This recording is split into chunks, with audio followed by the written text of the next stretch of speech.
Hello there. Now, we all know that in Star Trek, Starfleet is the leading agency when it comes to space exploration for Earth and the Federation.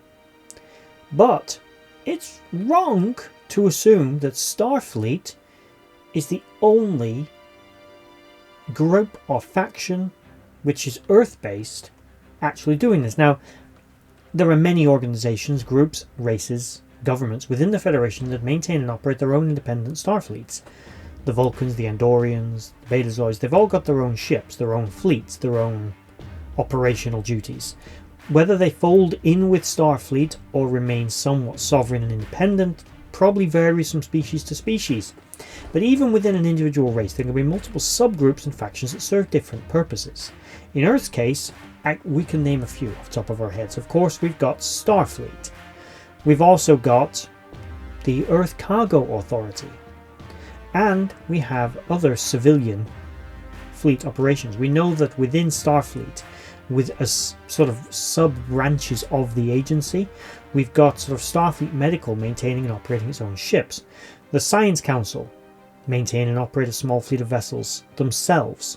Starfleet Security and various other organizations actually operate their own fleets. Section 31 is another Federation agency, an Earth-based agency as well, I might add.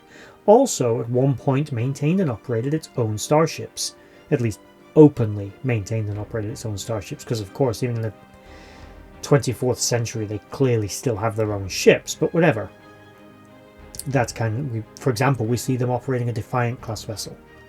But anyway, Section 31 notwithstanding, there is another agency which is often overlooked but is vitally important to the structure of the Federation, to Starfleet, and on an exploratory mission.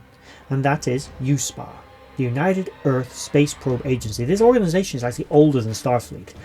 After the nuclear apocalypse of the Third World War, humanity had just begun to recover, and then Zefram Cochrane made his historic warp flight, and in 2067 USPA would be created by folding other agencies like ESA and the International Space Agency, which itself would probably spawn from NASA, all into one organization.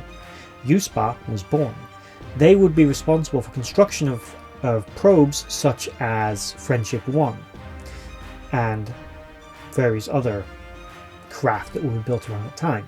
By the 2130s, however, Starfleet had been founded. Starfleet would operate though as an independent agency separate to USPA, but USPA's relevance would decrease. USPA was technically a separate organization to Starfleet, technically, but was folded into it as many organizations were to sort of streamline and make things more efficient. But USPA had its own headquarters and its own mandate and sort of tasks at hand. Particularly once the Federation was founded, USPA retained a certain degree of autonomy and really worked with Starfleet rather than answer directly to it. In a way, USPA was viewed by this point, you could say, as a more civilian agency than an officially recognised sort of government-run one anymore, as that's the position Starfleet had taken. Not entirely accurate, but it's an analogy that kind of works to explain USPA's position within the Federation. We know that during the 5-year mission protocols that were implemented in the 2260s, such as the one that Captain James T. Kirk would embark on aboard the Enterprise, these missions were sponsored by USPA, not just by Starfleet. In fact, at some occasions, Kirk would reference USPA. He would even note that he had to report to USPA headquarters, not Starfleet headquarters, implying that they're separate buildings. Possibly in the same complex, but I'm going to guess, I'm going to go out on a limb, USPA probably make use of, say, NASA's old headquarters or ESA's old headquarters or something like that. Or perhaps have an entirely new built construction of their own somewhere else. But they seem to have their own. At least it is implied in dialogue that they have a separate headquarters and certainly have a separate chain of command. It is also implied to a degree that they own and operate their own fleet of ships separate to Starfleet. But Starfleet may, sort of, as it tends to be able to tell everybody what to do, probably was able to regulate them to a certain degree. We know that USPA engineers were by the 2290s actually assisting in the construction of the Excelsior-class starships. At the very least, they helped with the construction of the Enterprise B, which we know was a refitted version of an Excelsior-class. Possibly those modifications coming from USPA, but that is simply a hypothesis. USPA were often involved in the construction of starships, helping to maintain and operate fleet yards such as Utopia Planitia and other such places. This is what I mean by they're a co-agency. They work closely with Starfleet, but seem to be somewhat autonomous from it. But as the centuries had rolled on, their relevance had decreased. When the sort of early prototype Federation was being created and negotiations were being done in the 2150s on Earth, it was both Starfleet and USPA that hosted all the alien delegates from the Andorians and the Vulcans and the Tellarites and others to sort of come together in peace and work out their differences. But again, less and less as the decades rolled on would you see USPA's name next to Starfleet, and it'd simply be Starfleet, even if USPA were involved in it, such as instances such as the 5-year mission.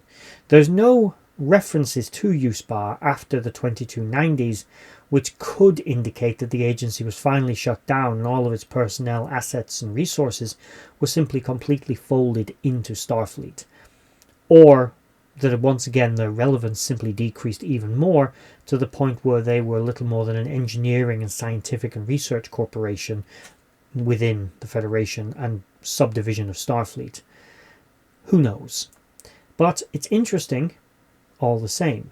It should also be noted that by the 32nd century, when we find Earth, which is now separate from the Federation, Earth has renamed its forces. Of course, Starfleet stayed with the Federation, even though technically Starfleet was a human agency, as you can tell from naming conventions, ranking structure, and such things. Starfleet of the Federation and Starfleet of pre-Federation, they are the same agency, just with some tweaks to adhere to the Federation rulings. So it is a little weird that Starfleet completely left.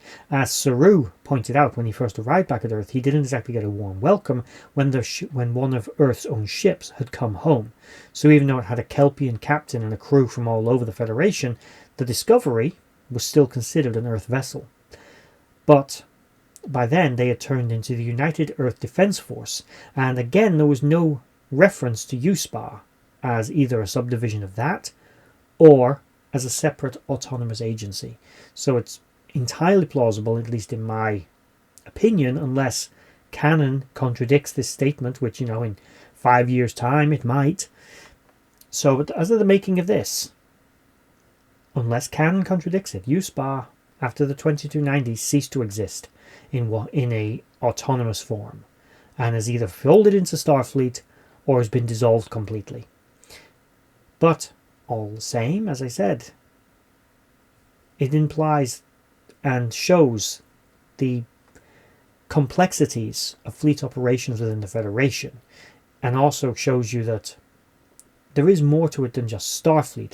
It's often a perception from an outsider that what they see is the glorious Starship Enterprise and its peak performance personnel cherry-picked from across the Federation as the golden boys and girls of that organization.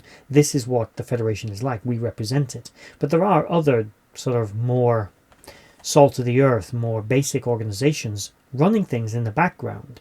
The Cerritos is a good example, although it's not a USPA vessel, of course. It's a great example of a kind of ship and crew that would make up the majority of the Federation. They're not the A-listers, they're not the gold standard who you stick aboard the Enterprise. They are the grunt workers, the necessary heart and engineering core that would make up the Federation.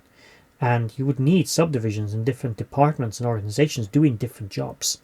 And having USPA around would make a lot of sense because they could pick up secondary roles and secondary duties. And as a separate agency more adherent to Earth rather than to the Federation, in fact, in some ways you could see their relevance perhaps increasing as Starfleet folded more and more to becoming a principal Federation agency rather than purely Earth.